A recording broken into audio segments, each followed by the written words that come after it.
Now here's another tip for Chord Workbook for Guitar Volume 1. One thing that you can do, when you start working on the chord progressions in the back of the book, as you know, I recommend that you work on these where you're playing the chords and then you're also soloing over them.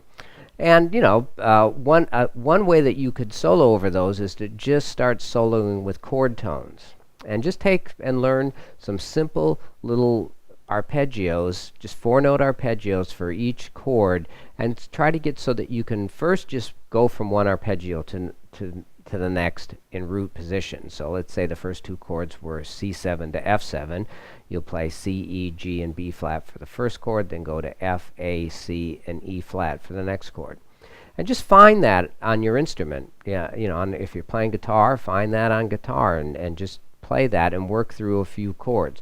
Really what you want to do though is you want to get so that you're not just playing the all 4 notes of the arpeggio for each chord. You want to start on one note. Let's say you start on a B flat. Now it goes for the C7 chord. Now it goes to F7. Well, just go down a half step to A. That's the third. All right. Let's say the third measure goes to back to C7. Well, then go down to a G. So now you've just had 3 chords: C7, F7, back to C7, but you've played for your melody B flat for the first chord, A for the next chord, and G for the next chord. So you've played a little 3-note melody, but all 3 of those notes are chord tones on those chords. And that's really where you're going to get the really beautiful melodies.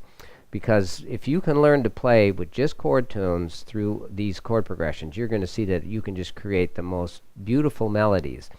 It's not easy. It takes some time to do, but boy, I tell you, you can really get some nice stuff when just playing with chord tones. So that's another way that you can approach soloing on these chords, which is, like I just said, it's a little harder to do, but it really can give you some beautiful melodies. So check that out.